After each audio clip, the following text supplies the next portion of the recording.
Ladies and gentlemen, good day and welcome to Pidilite Industries Limited Q2 FY25 earnings conference call hosted by IIFL Securities Limited. As a reminder, all participant lines will be in the listen-only mode and there will be an opportunity for you to ask questions after the presentation concludes. Should you need assistance during the conference call, please signal an operator by pressing star, then 0 on your touchtone phone. Please note that this conference is being recorded. I now hand the conference over to Mr. Percy Panthaki from IIFL Securities Limited. Thank you, and over to you, sir. Hi, good evening, everyone. It is our pleasure to host the conference call for Pidilite's 2Q FY25 results. I have on the line with me Mr. Bharat Puri, Managing Director, Mr. Sudhanshu Vats, Managing Director Designate, Mr. Kavinder Singh, Joint Managing Director Designate, Mr. Sandeep Batra, Executive Director Finance and CFO, and Mr. Dharmendra Lodha, Senior Vice President Finance. I'll hand over the call to the management who will take you through the results and then we will open up for Q&A. Over to you, sir. Thank you, Percy, and good evening, everyone. I'll keep my opening remarks brief and short. And I'll take you through the highlights of the Q2 and half-year results, which was approved by our board yesterday. The current quarter's revenue were 2,965 crores, 7% higher than same period last year, with an underlying volume growth of 8%. As you would observe, the gap between UVG and revenue growth has narrowed. Demand for consumer and bazaar products was impacted by rains in the beginning of the quarter. Consumer and bazaar UVG was 6%, with rural markets continuing to outpace urban growth. The B2B businesses continued the growth momentum with a UVG of 21%, driven by industrial and project verticals. Input prices remained benign, resulting in a gross margin expansion by 280 basis points over the same period last year. Warm consumption in the second quarter was around $980 a ton compared to $1,000 in the same period last year.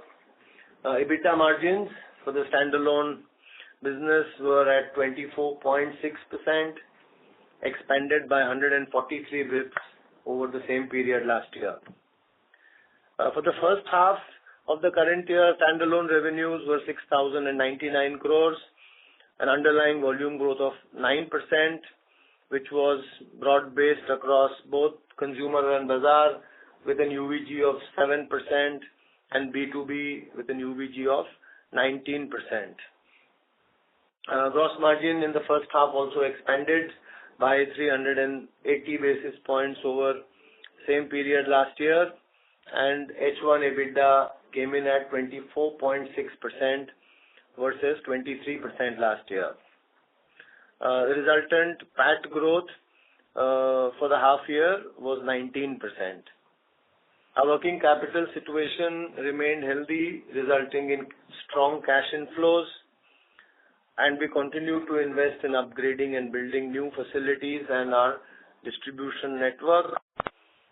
A quick commentary on the consolidated results. Consolidated revenue for the quarter at 3,223 crores was higher than same period by 7% after adjusting the revenues from Pidilite USA and Brazil subsidiary. Adjusting for that, the growth was around 5%. Consolidated profit after tax grew by 18% over the quarter last year, and for the half year, PAT is up 19%. Despite challenging economic conditions across the first quarter disrupted by elections, and the second quarter because of extensive rains, we have delivered robust underlying volume growth as well as improved profitability. With that, that's all that I have by way of opening remarks. Open the floor for Q&A. Thank you very much, sir. We will now begin the question and answer session. Anyone who wishes to ask a question may press star and one on their touchtone telephone. If you wish to remove yourself from the question queue, you may press star and two. Participants are requested to use handsets while asking a question. Ladies and gentlemen, we'll wait for a moment while the question queue assembles. Our first question is from the line of Avnish Roy from Nuvama. Please go ahead. Yeah, thanks. So my first question is on the demand side. So we have seen FMCG companies this quarter call out urban slowdown. In your case also, Q1 there was an impact of elections and heat wave, and it was 8% volume growth in C&D. This quarter the volume growth is 6%. Wanted to understand how much is the impact of the rains in your portfolio. In paints, it's a bit easy to understand because exterior paint, there's a clear impact. In your case, given the industries are quite diversified and you have got different kind of products also. So if you could tell us, in the non-rain impacted portfolio, is the demand still more like double digit? And next 2 quarters, your base is on the double digit side, so it is on the higher side. So would you expect that the double digit kind of volume growth in C&D could come back?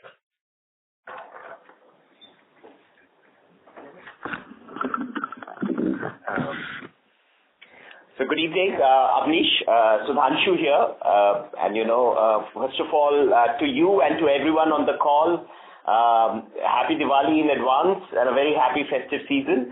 I think very good question, and I think you've been hearing this on demand side from multiple people. I think first and foremost, Avnish, Bharat and I, we always keep reminding everyone. So I just want to first remind, when you call volume growth, we are first talking here underlying volume growth. If I was to give you the volume growth of our C&B business, which is total volume growth, that is still double digits. So I think that's very clear. So I wanted to tell you.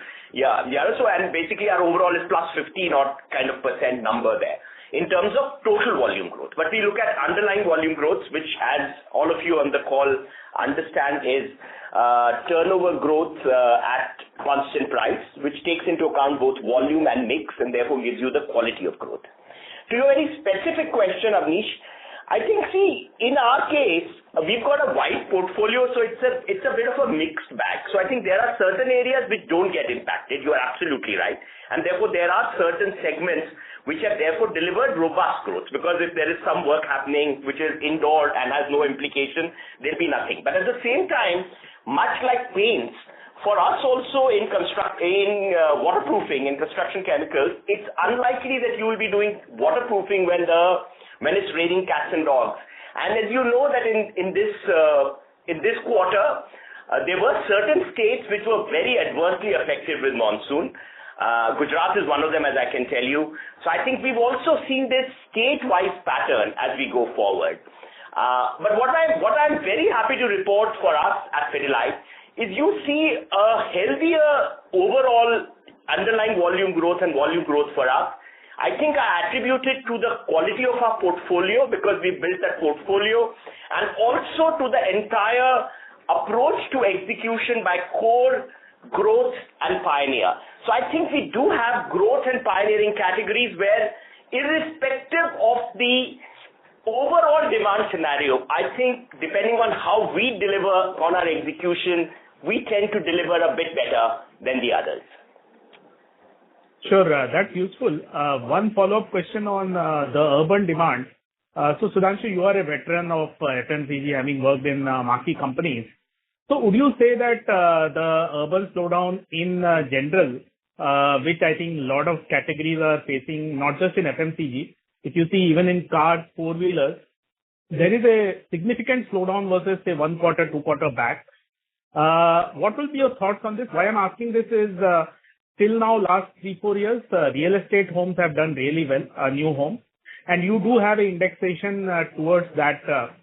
So if that does slow down at some stage, still robust, but if that does slow down, that obviously will have ramifications. So any initial thoughts on is this slowdown related largely to the food inflation? So if food inflation cools off, say in the next few months, would you expect this slowdown in the broader consumption to reverse?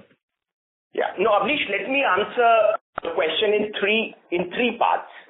Let me first pick up the very specific food inflation part, and here I'm talking more for FMCG, and I think, as you know, Bharat and I are also on the FMCG committee, and, I've had that experience. So I'm here talking on behalf of others, not necessarily our business. I think there is direct linkage of food inflation. So therefore, as you rightly pointed out, if that eases, there will be advantage to the companies that operate in that area. That's the first part. I think the second part of your question on urban demand, I think so our own understanding is, I'll put it in this form, that is the demand buoyant? Is there a considerable buoyancy? The answer to that is a no. It is not really buoyant.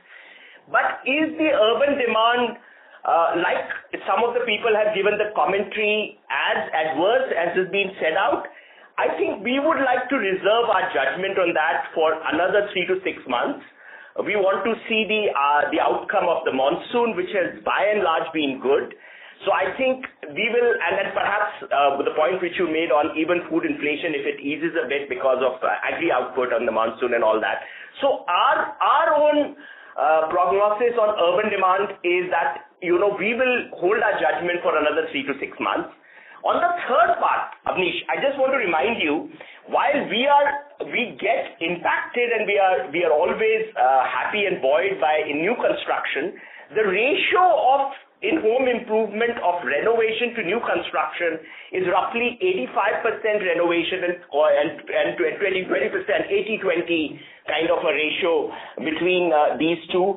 So therefore, new construction is good news, but first of all, new construction comes to us with a lag, as you may have heard from Bharat many times over. And secondly, that component of new construction to our demand is lower than what it is for renovation. So I think we don't see a direct impact of that immediately, but it's all, I think, to sum it up, I think wait and watch for another 3 to 6 months and then take a final call on it. Sure. Last question, second and last question. So Pidilite historically has been very, very proactive in terms of targeting new demand drivers well ahead of any peer. Now, this plan for targeting, say, EVs and the phone manufacturing, any further updates if you can share? And I am not asking on next quarter or say Q4 or maybe even FY26, but in terms of optimism and long-term revenue which you can target on annual basis, say in the next few years, any clarity you have got on that? So, Avnish, absolutely no numbers, but I think the good news I can give you is that we are progressing well on that. As a matter of fact, we met up with the partners again, and as I speak to you, in the month of October, we have opened a application center in Bangalore, and therefore we are already, as you know, are operating as a distributor of our partner. Eventually, when we'll take this partnership to the next level. So I think all in all, we are progressing well. Beyond that, I can't say. And we are very excited, and we are progressing well. Is what I would sum it up to you on this question. So thanks, useful. That's all from my side. Thank you. Thank you. Ladies and gentlemen, in order to ensure that the management is able to address questions from all participants, please limit your questions to one per participant. Our next question is from the line of Jay Doshi from Kotak. Please go ahead. Yeah, hi. Thanks for the opportunity. Just a follow-up question there on your partnership with Coltech. Can you give us some idea in terms of what is their positioning at a global level? Who are the large players, for whom they are suppliers of high performance adhesives? And typically, what's their market share or standing globally in that space? So that's first question. And is this distributor arrangement, largely a pilot that you are sort of, and eventually, if this scales up, would you, be manufacturing it in India and taking this to the next level, or it's, at this point of time, or is it going to be distributor level relationship for a long term? No, Jay, thanks for the question. I think on our partners, I think these partners have a very strong product portfolio across chemistries. So I think, and as you would understand, this is a very specialized, high precision, thermal resistant kind of chemistry portfolio across different chemistries. So first of all, their product portfolio is very good. Second thing is that they have a very strong inclination on R&D. They have a very, very high, so 20% of the manpower is on R&D, and therefore there's constant R&D work which is done. And without naming, I can tell you that some of the large marquee customers across the world are customers of our partners. Now, in terms of the partnership is concerned, the partnership has been envisaged in phases. Our current phase is basically as a distributor. And in this, we are very excited with the work which we are doing. We've set up the cold chain with Snowman, I think in collaboration with Snowman. We have already started. We've done a lot of specification sampling. We've done some commercial sampling. We've also got an initial order. So initially it's very good. This thing, I think in terms of manufacturing your question, we will answer that question when we come to it. I think we are very open to that thought, but as and when we talk about it, as and when we are more clear and our plans are firm, we will talk about that as well. Right. If I may ask a few more questions there. In the current context, what product is being used in India? I know the industry is also evolving maybe at a nascent stage, but who are the suppliers, at this point of time?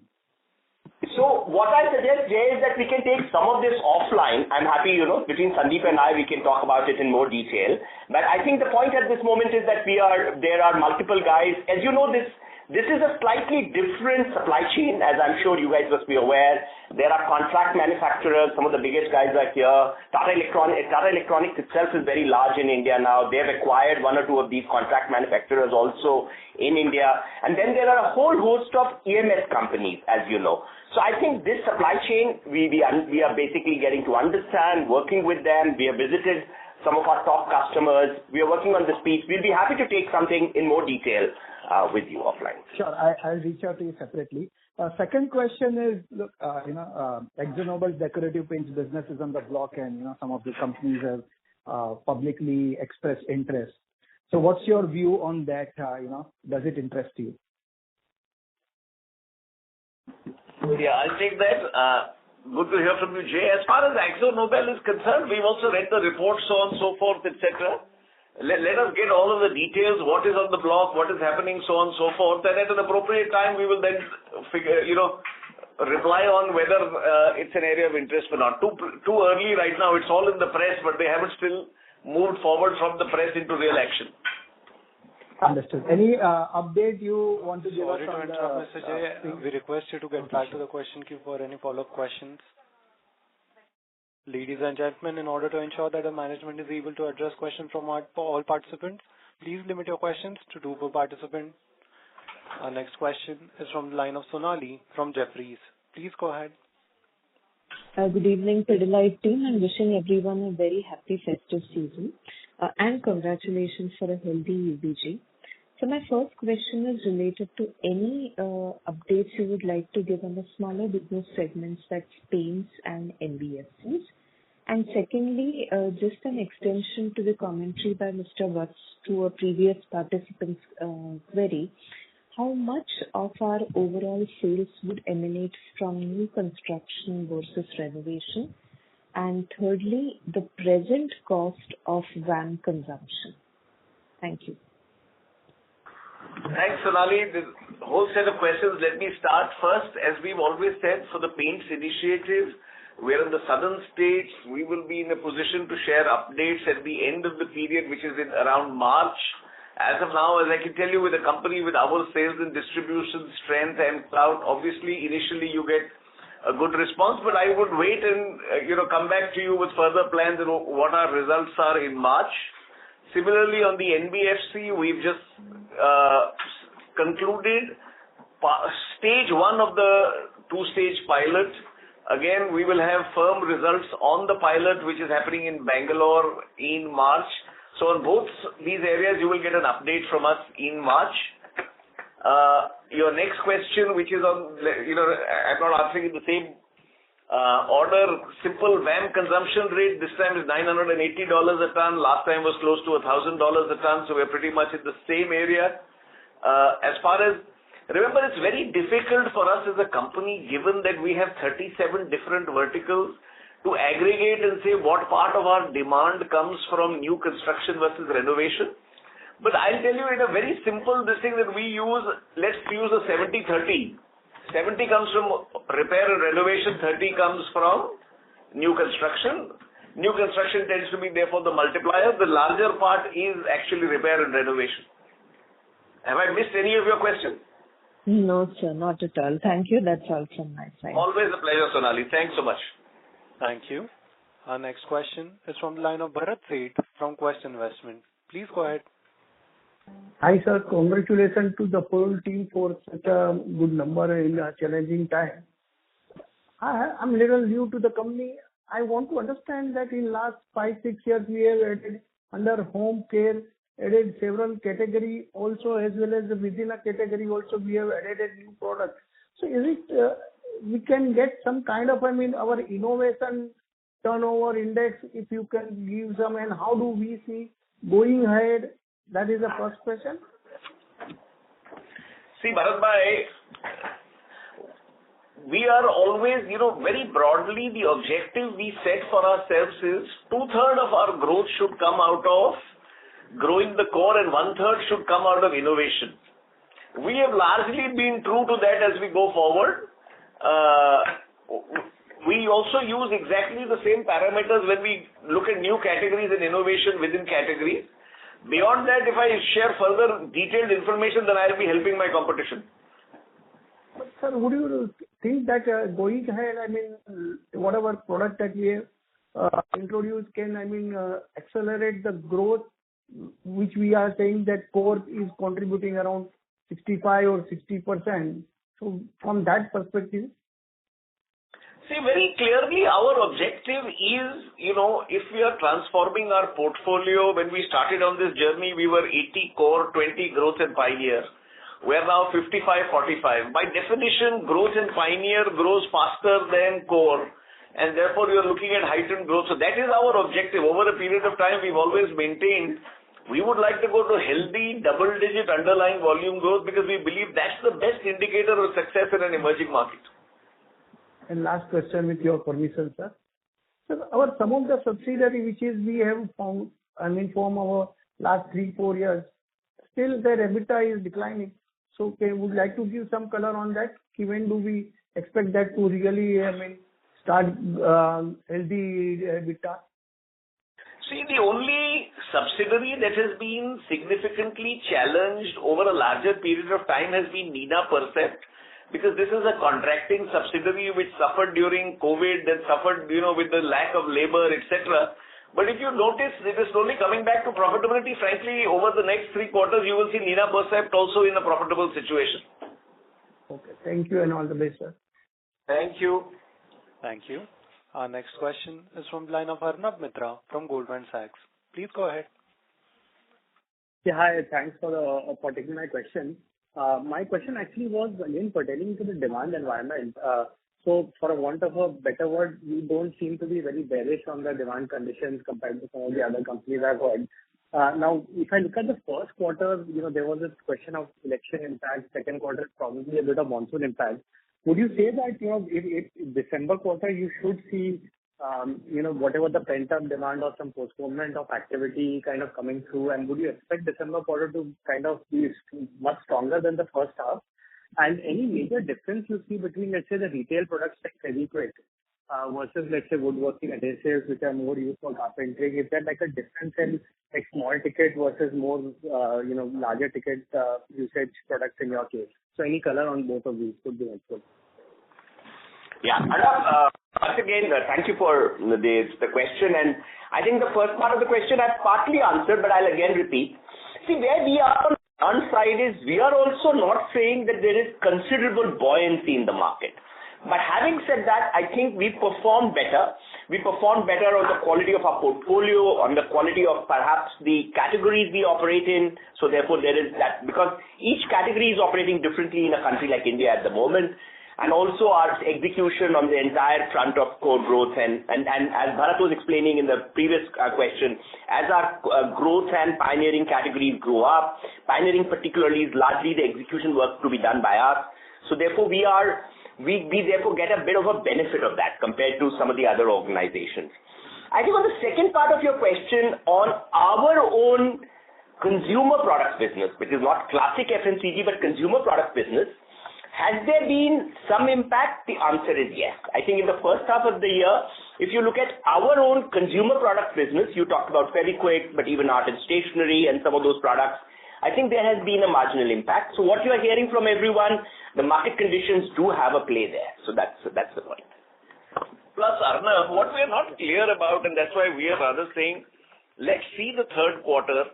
How much of this is due to really these physical factors, whether it was the election, the heat wave, the monsoon, and how much is genuinely demand subdued?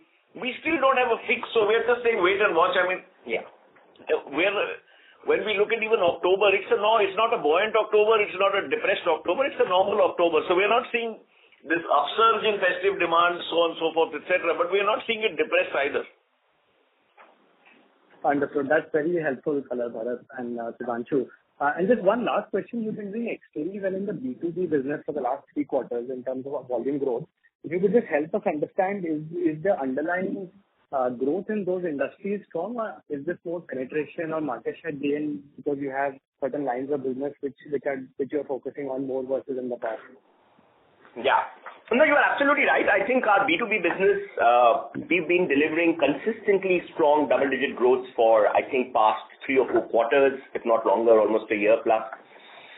I think it's a combination. So if you look at our B2B business, I think there is our industrial business and there is our projects business. So I think it's our strategic work which we've done on projects and the quality of execution, I think, which we are dialing up with every passing quarter. So on the project side, we are seeing very robust growth, aided also by the construction and some of the things which are happening at macro level. So I think that is one so that we are seeing very strong growth. I will be in complete candor, and which is like the spirit of Pidilite. I would also share with you that our industrial product business has delivered good growth, but some of this you are also seeing as a comparator because some of our industrial product business has an export component and has export to Western world. That business this year has improved considerably over previous years. So there is a little bit of that impact as well. So I think those are so therefore that is my response to your question on B2B. But we are confident that going ahead, we will continue to drive our B2B businesses in strong double digits. Thanks so much. All the best. That's so much. Thank you. Our next question is from the line of Anand Shah from Axis Capital. Please go ahead. Yeah, so thanks for the opportunity. Just a couple of questions. So firstly, on the domestic subsidiaries, the CVP business sort of was slower, sort of declined this quarter. Why? I mean, you did highlight Nina, but that's the only read-through, or anything else to read through here? No, definitely. As far as domestic subsidiaries is concerned, the first 6 months has been challenging, both for the 2 big ones are Nina and ICA Pidilite. Both have faced challenges, both from, again, these physical factors that we spoke about, the various areas. In our belief, again, in both these cases, we're fairly hopeful that you will see a far better second half than the first half, given that these were largely local factors. But clearly, I would say if there were 2 challenged businesses, these were the 2 challenged businesses in the first half. Got it. And just lastly on your employee cost, I mean, we've constantly seen a surge, and now again, I mean, even in H1, it is up substantially. I mean, is some of this sort of front loading, sort of building or sort of investing more, or then eventually do you expect with double-digit UVG you will see a lot of leverage here as well? See, I think that's a great observation. Your observation is largely correct. What we remember in the last just 2.5 years, we built some 19 new facilities. Now, all facilities take time to ramp up before they come to even 75-80% capacity utilization. Plus, given our model in growth and pioneer, we will always while these categories will be gross margin attractive, we will always invest in both people and ASP upfront. So this is part of our plan. Over time, you will keep seeing this moderate as we go forward as the turnover improves. This is in one sense, while I won't call it front loading, I will just say this is all part of our preparations for future growth. Got it. Well, thanks a lot, sir. Thanks. Thank you. Before we take the next question, we would like to remind participants that you may press star and 1 to ask a question. Our next question is from the line of Tejas Shah from Avendus Spark Institutional Equities. Please go ahead. Hi. Thanks for the opportunity. Sir, in the past 2-3 years, competition in waterproofing came from paint players as new joinee there, or 3-4 years rather, not 2-3. Now, with them focusing more on protecting their core, do you see competitive intensity in waterproofing decreasing, or have they become more aggressive because the threat is on core, they are getting more aggressive on waterproofing side? I think again that's a great question, but let me just split it in two. I think your question is the right one. See, paint companies tend to strongly play in the repair and renovation segment. When people repair and renovate, they will waterproof and repaint largely at the same time. Most of the paint companies are not strong in the new construction area. Because at that point of time, the outlets that sell waterproofing are actually what we call the building material outlets, steel, cement, etc., and not the paint outlets. Now, over time, what has happened is most of the paint companies have introduced coatings, and even the newer entrants that have come into the market have also got waterproofing coating. So we're not seeing any decrease in intensity of waterproofing. It's now become part of their range, and obviously everybody is right now in this disruptive situation trying to protect share, etc. So you will see a certain amount of turmoil in the market. But is it substantially more than the past? So the answer is no. Is it lesser? Definitely the answer is no. Got it. So second, you have observed this industry for many years, and looking at the profit pool and the way it is growing and the challenges that it has, do you see that it can accommodate this many new players, or you see that consolidation is the only way to kind of make justification for the ROI that industry has been used to? See, when you have a large, deep-pocketed player with a substantial front-loaded investment coming in, you are going to see disruption for 12 to 18 months, right? There is no doubt about that. Now, finally, as I always put it, if the current incumbents manage to continue to satisfy their consumers and customers a little more than the newer fellows, then like many new entrants into the paint market, you will see that this may not be a disruptive moment for the industry. But if they don't, I definitely do think that there are too many players in the market. What will happen future? You guys are far better experts than we are in all this business of consolidation, etc. Will paint as an industry continue? The answer is yes. What will be the new normal? I think probably this time post the festive season next year, and next year I presume Diwali will be in the third week of October. Post next year's festive season, you will really know where the new normal is emerging. Perfect. And so last one, if I may, you were candid about your view on demand environment. If I understood correctly, you seem cautiously optimistic. So just wanted to know, we are already midway into the festive season. Whatever sentiment you're picking up right now, you think that the signs of revival are there, or you still wait for, let's say, Diwali to get over, or somewhere around mid 3Q, you will have some more clarity on the demand? I think you will only have clarity, frankly, at the end of the third quarter. Everybody currently is basing things on hope. There is no evidence right now of what I would say a much more buoyant demand situation during the festive season. We are 10 days away, though I must say that, remember, the last 10 days of the festive season are very strong.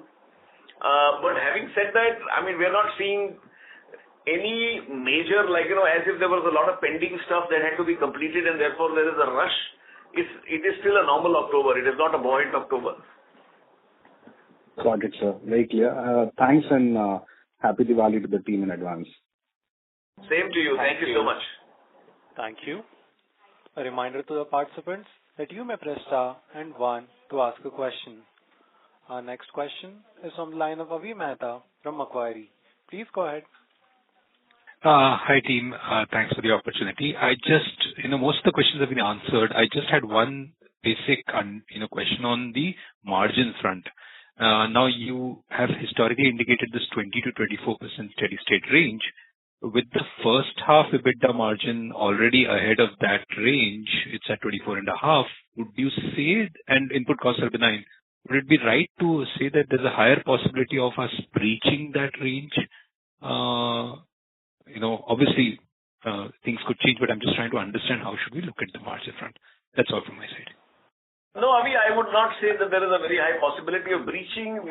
You know that we don't manage margins on a quarter-by-quarter basis. Given the extended rains, etc., we postponed a lot of promotional and advertising activity to the third and fourth quarters because it didn't make sense during that time. So, therefore, you're also seeing, one of the reasons why our EBITDA is higher is because of lower ASP spends. That will not actually happen in the third and fourth quarter. I presume without any black swan geopolitical events in the fourth quarter, we will be at the higher end of our margin range, but I don't see great possibilities of breaching it substantially. Got it, sir. That's all from my side. Thank you very much, sir. Thanks. Thank you. Our next question is from the line of Percy Panthaki from IIFL Securities Limited. Please go ahead.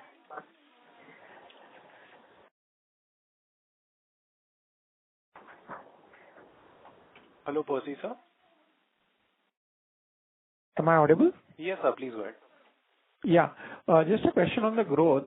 You mentioned that October month hasn't been any kind of blowout month or any kind of delayed demand witnessed. So, would it be fair to say that unless something changes materially in the underlying demand environment, the volume growth in the second half should remain similar to what we have seen this quarter? I don't think I would put it like that. What I would say is that, we've always stated that we would like to deliver double-digit underlying volume growth.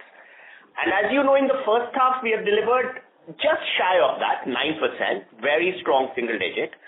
Now, depending, and like we've been saying from the beginning on this call, depending on how the environment plays out, our plans and our attempts would be to stay to our, double-digit underlying volume growth commitment. So to that extent, we would like to have an uptick of what you've seen over first half. But a lot will also depend on what are the intrinsic demand positions which both Bharat and I have spoken about on this call. Right. So I understand the aspiration to have the double-digit volume growth, but the overall macro environment that we are in currently is very different.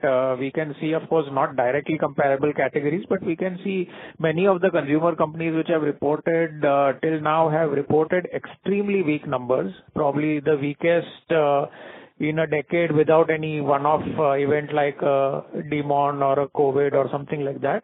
So in that context, would you still say that I can understand medium-term aspirations, but till the environment remains as is, would you still say that a double digit is a possibility?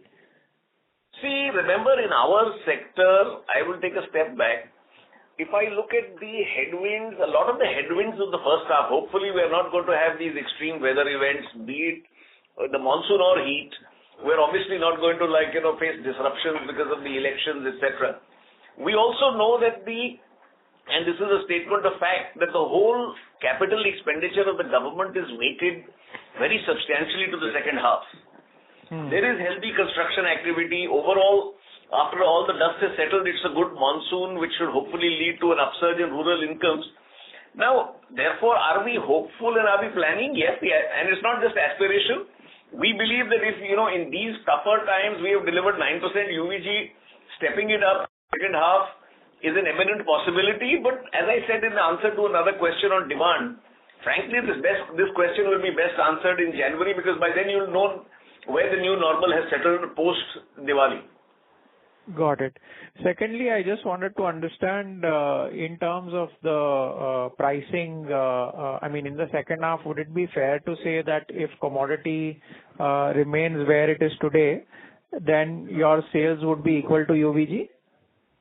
In fact, sales will be a little better than UVG because obviously we want better mix, so on and so forth. But yes, we don't see further possibilities of price decreases, etc. And you will now see a convergence and hopefully slowly value outpacing volume. Got it.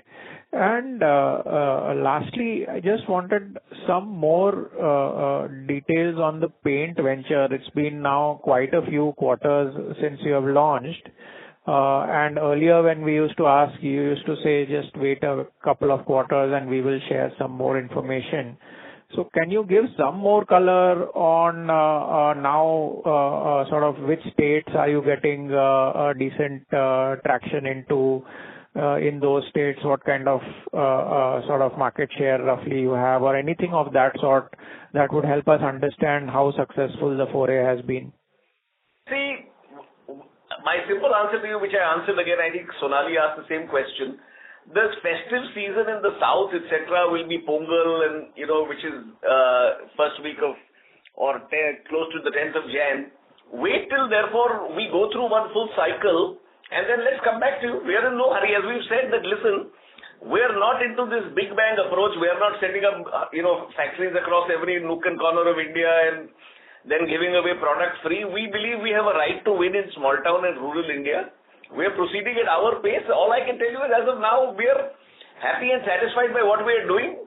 But more color and more further plans, wait till we get over the festive season of the south. Fair enough.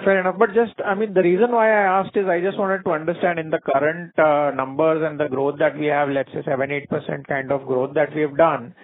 Is it that, let's say 2-3% is coming from this new venture and excluding that the growth will be lower? No way. Remember, I want to just explain to you, we are in 4 states in rural and semi-urban. Semi-urban is 30% of the total market, right? So 70% of those states also we are not in. These 4 states will be less than 1/3 of the Indian. So, even if we did extremely well here, we would not make any significant difference to our growth rates. Understood. Yeah, okay, that's all from me. Thanks and all the best. Thank you. Thank you. Our next question is from the line of Rahul Maheshwari from Ambit Asset Management. Please go ahead. Good evening, sir. I had just one question. As you mentioned in your earlier remarks that the growth and the pioneer categories are growing faster than the core categories. Can you give some more details in terms of range, how much faster it's growing, and what are the brands which are driving the growth, and any pipeline that you can highlight that how many further subcategories or brands you would be able to add? That will be very helpful. Thanks.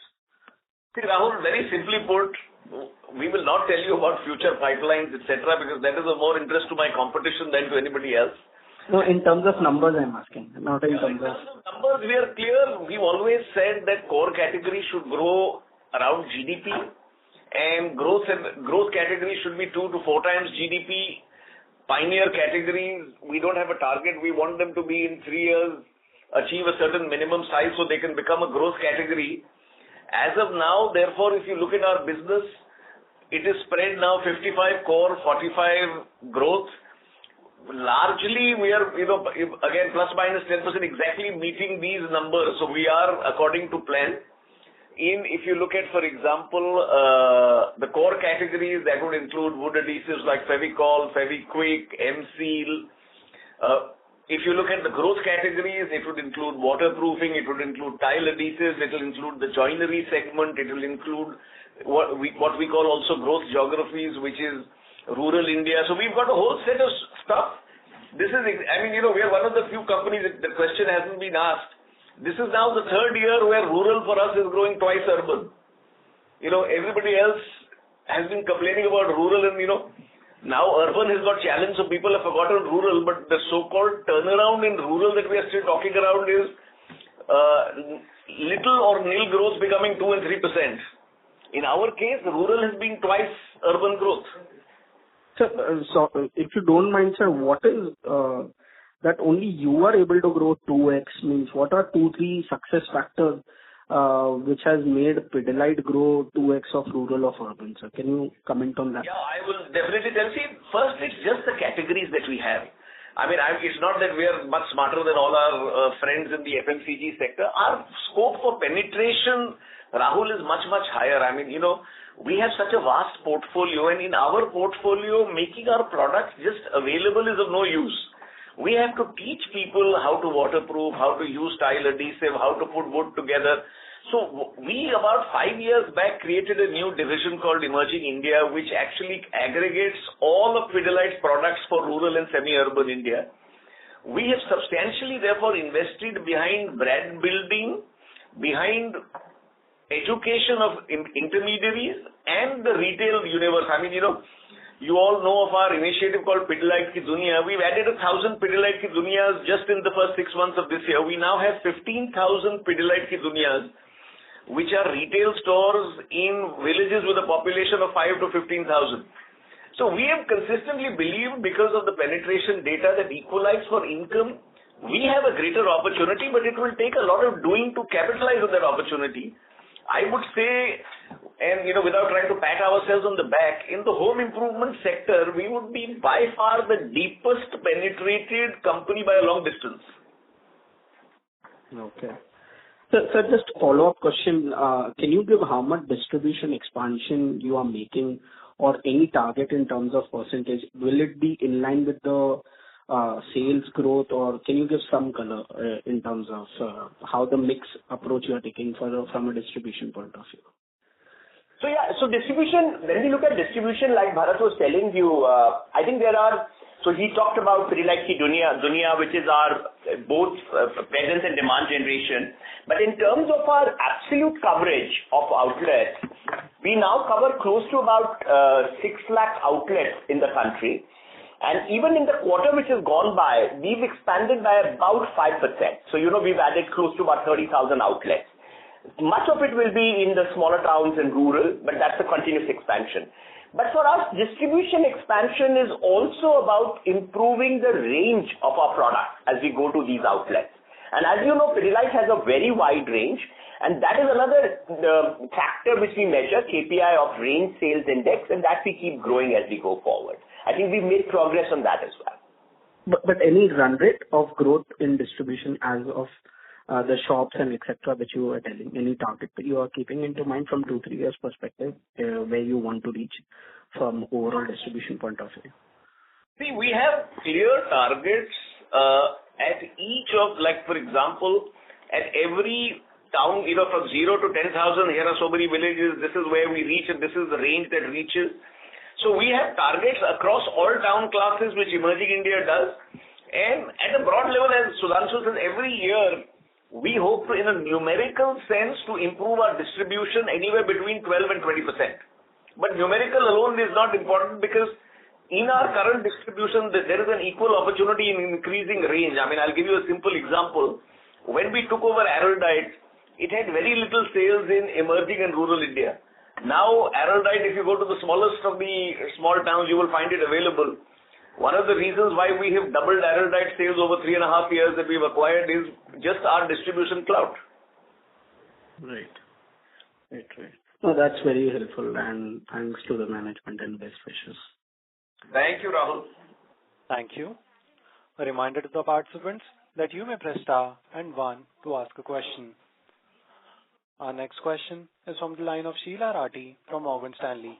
Please go ahead. Thanks for taking my question.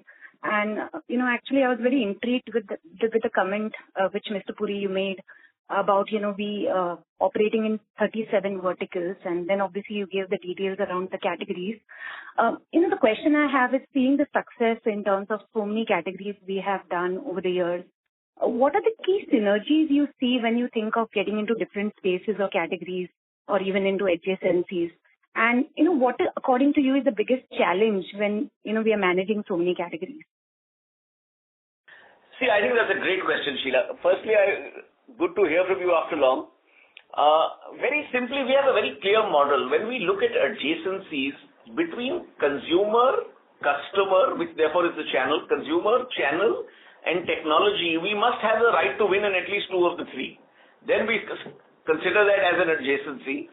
So the best example I'll give you is we started with tile adhesives. With tile adhesives, you need tile grouts because that's what holds the tiles together. Those are the what you see as the lines between the tiles. After we did tile grouts, we realized that there are other surfaces, stone and marble. Therefore, we did 10X and we became stone and marble. Then we realized there's a need not only for fixing them but also maintaining them. Therefore, we did cleaners for these. So like this, what we try and do is, between consumer, channel and the technology, we must have a winning position in two, and that's how we keep identifying adjacencies. What we also have done over a period of time, two of our senior most managers who were CEOs of businesses currently spend 100% of their time identifying new businesses. Because if our model is that of a pioneer, we're a company that creates new categories on a consistent basis, then we must be studying the world for these categories, and we study a whole set of affinity markets. And what you see in the marketplace is after a fairly rigorous evaluation and testing when we go out into the market. And anything around the challenges which we face, because I'm sure there would be some. Oh, there are significant challenges because in a lot of these, you have to learn the technology, you have to learn the application. We put up this factory. I'll give you a simple example. For what is an exterior plaster cum paint, you don't have to do any plaster, putty or paint. All of it does together. This is now very popular in Southern Europe. Understanding how it will be applied in India by the Indian mason, will it be the mason or will it be the painter? How will it be done? So remember, as a pioneer, you will generally take a longer to do the category. But once you do the category, you become associated with the category and therefore almost become the category definer. We know that model, we follow it fairly rigorously. The challenges and, as you rightly said also is making sure that it gets enough management attention, it also gets the right resources, which is why our buckets of core growth and pioneer. We have clear investment criteria for core growth and pioneer. We have clear people and advertising allocation for these based on their position. So we, over time, have evolved a model which is internal to us. Do we think we are still in a position to add another 30 verticals, or how are we positioned for that? Without any doubt, Sheila, every year we will add at least 2 large verticals and many within those verticals smaller ones, because frankly, that's the lovely thing about India as a market. We still have a large. Let me give you a simple example. Tile adhesives, even today, 1 in 4 consumers uses any tile adhesive. 3 out of 4 use sand and cement. Now, similarly, grouts, they use white cement. They don't use a grout at all between. Now, this is a long term, and with the 3 Indias approach, what I call premium India, middle India, and aspirant India, you need products for all 3.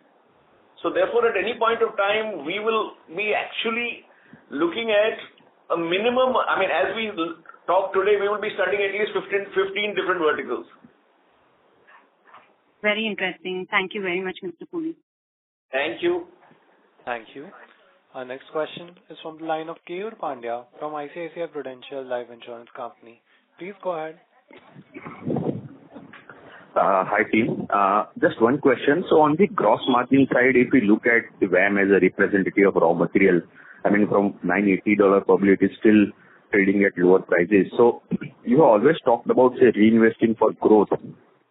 Now, when you are talking about, say, there is some possible slowdown or lull, is it possible to reinvest even from such high levels of investment in A&P in last year, or is it better to take that in the pocket when additional investment may or may not yield additional, say, growth in near term? So just thought on balance between margin and growth, especially from the perspective of already high investment that you are doing for last 1.5 years. Yeah, thanks for the question, Keyur. I think good question. I think, the way we look at market is we define ourselves as a pioneering company, so we look at opportunities all the time. So for us, there are always opportunities to invest and opportunities to build categories. And when you build categories, your over-indexation on investment is there, as we've talked through this call and Bharat talks about it all the time. So for us, the market being a little dull or being very buoyant is totally independent to our desire to build categories. So therefore, and because India has such a strong runway across many of the categories, or if not all the categories that we operate in, I think there is always room for us to keep on building. Anecdotally, I wanted to tell you, Ross, recently has a property which comes with, this basically Kabaddi, the Kabaddi League. And it depends on when the Kabaddi League is, that property will get exercised and so that ASP will come in. But that I'm just telling you. So therefore, our investments are going to continue to be what is right for the brand, what is right for building the categories, and wherever we want to get into some more longer-term pioneering effort, those investments will be there. And we will make those investments in the right form. So I wouldn't look at it the way you were looking at it. No, and Keyur, if you look at the simple thing, one of your colleagues asked the question on people and the increase in people. That is clearly, again, a strong and very significant investment into growth. Understood. Noted. Just one last question. So what would the VAM prices right now? See, what we are buying currently is between 800 and 900, depending on the timing, so on and so forth, etc.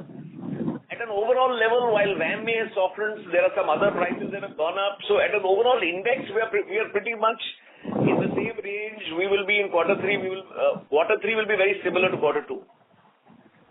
Noted. So thanks a lot. All the best. Happy Diwali. Thank you. Thank you. Our next question is from the line of Krishnendu Saha from Quantum AMC. Please go ahead. Hi. Yeah, hi. Thanks for taking the question. Hey, I'm very new to the company, so just trying to understand the business. So you launch pioneer products, 2 or 3 products every year. So in the last 4-5 years, how many have you actually how many products have you stopped, or you thought the success was not good or up to the mark, so you had to recall the product or you had to stop producing that category? How many years would that be? See, Krishnendu, again, that's a great question. You see, before we launch the product, we have a concept of piloting products. We pilot in very restricted geographies, see, we are a very patient company. If you want to be a pioneer, then you have to be a learning company. Sure. So we don't launch anything extensively without we will first pilot in a geography, then we will pilot in a state, then we'll pilot in a region before we go all India. So therefore, and again, we use the pilot for learning. So there are many pilots which go back, we reformulate the product. We again, we need to make some changes in the application process. We make those. So it's an ongoing process. In all new stuff, there will, if you have a success rate of over 70-75%, it's a great success ratio, and that's what we try and remain at. I see. So we have a higher success rate. Right. And just to understand a little bit more, our rural or emerging market is growing faster. This is my understanding, is because we have opened Pidilite Ki Dunia or the faster click. Is that would be one of the 4 reasons? The rural is volume-wise and everything is growing faster? That's my understanding, right? Is that understanding right? So, Krishnendu, there are multiple parts to it. It may be very simplistic to say that just because you are opening more PKDs, your rural growth is going up.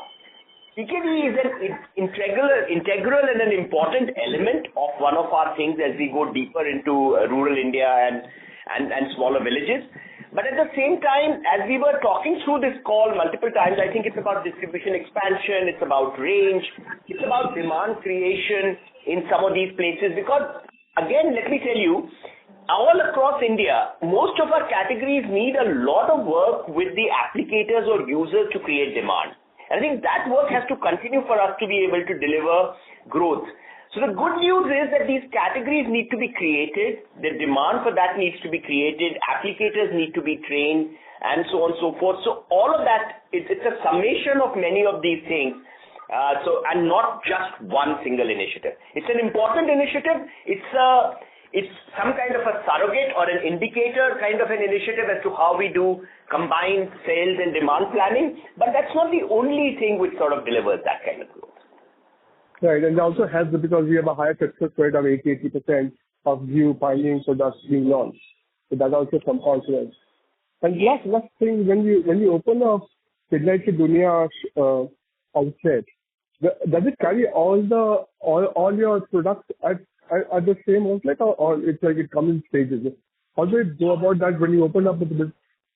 So Pidilite Ki Duniya, by definition, does carry most of Pidilite products because it's a one Pidilite. But over a period of time, you build an assortment, and you also build an assortment which, in our judgment, is right assortment for that particular village or that particular small town.